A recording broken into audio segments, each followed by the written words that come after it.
Some stories explode, some stories shine. Thunderbolts doesn't do either. It seeps in. It creeps beneath the skin like a quiet infection, whispering things the Marvel Universe forgot how to say.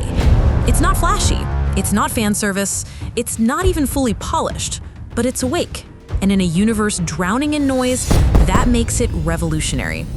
Hey, if this got you thinking even a little, hit like and subscribe. Let's keep going.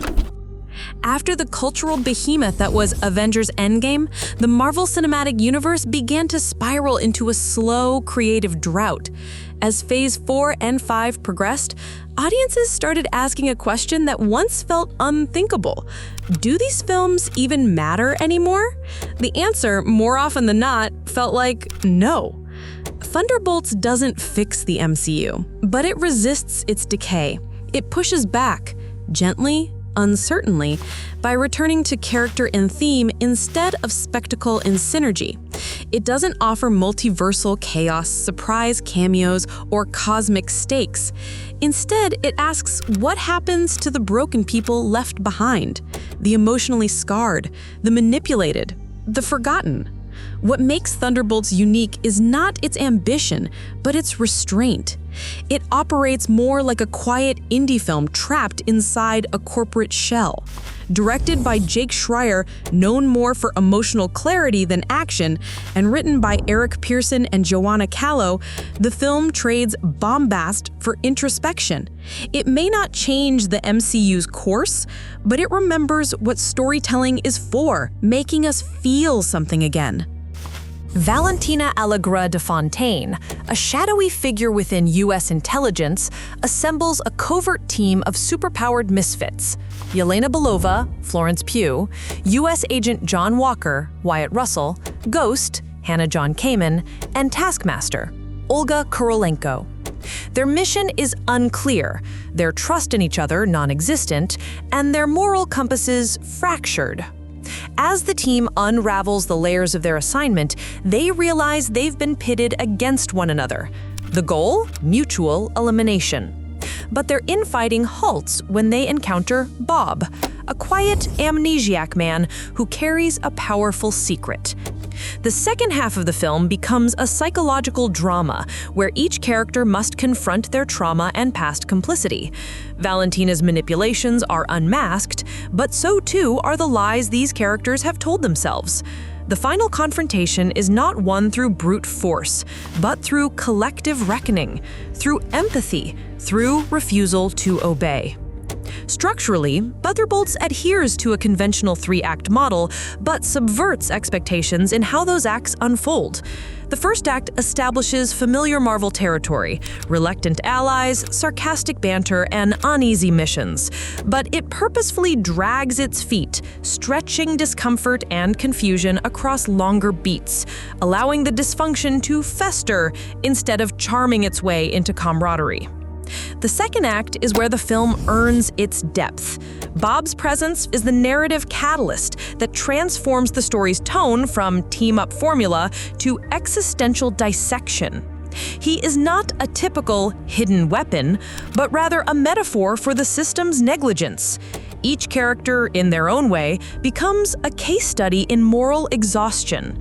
Ghost is emotionally dissociated. Walker clings to a myth of heroism he no longer believes. And Yelena navigates the chaos of loyalty versus trauma. Dialogue, too, is more nuanced than it first appears. While the film opens with predictable quips, it gradually matures.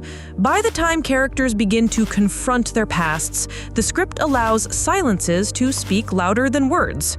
Bob's quiet confusion, Yelena's reluctant compassion, and the final act's refusal to deliver a clean resolution all demonstrate a screenplay willing to be uncomfortable. Jake Schreier directs with surprising restraint.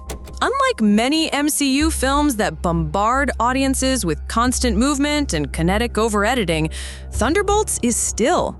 It lets scenes breathe.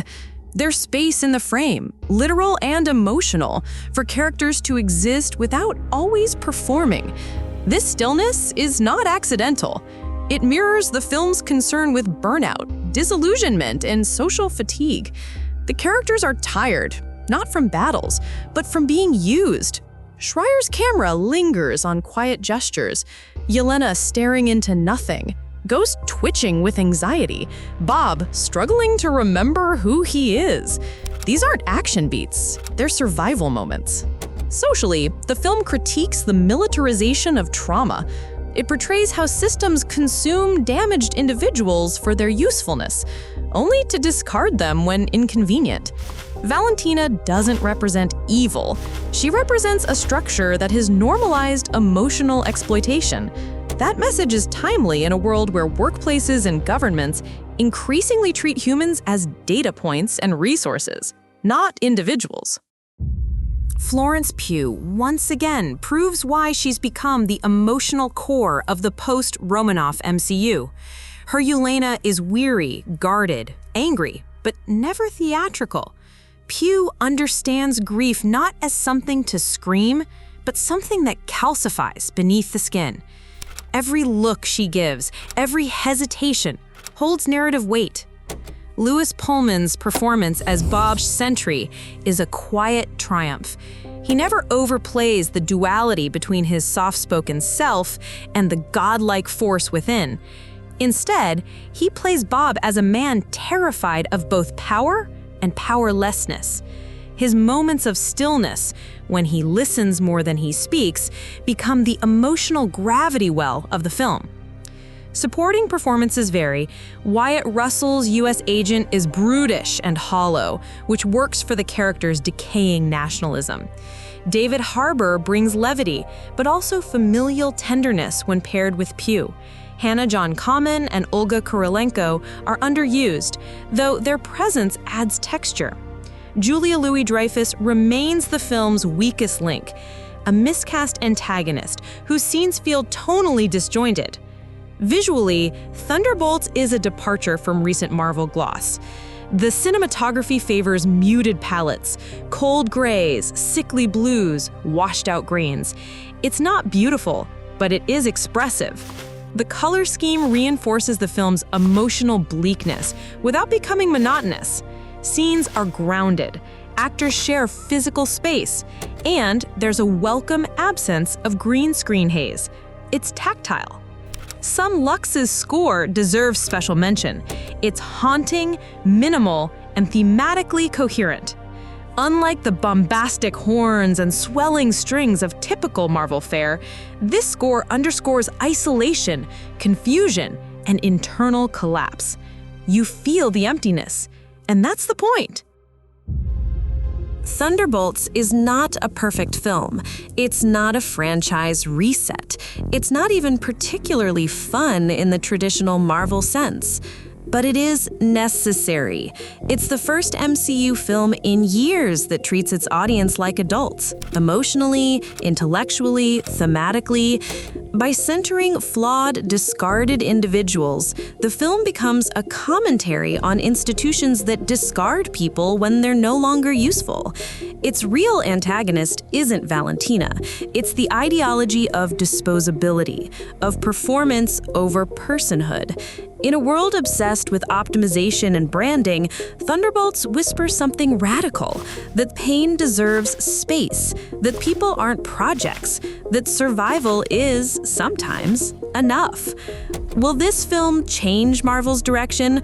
Probably not, but it shows that beneath the machine, beneath the noise and spectacle, there are still stories worth telling. And in the cracks of a broken system, humanity can still shine through.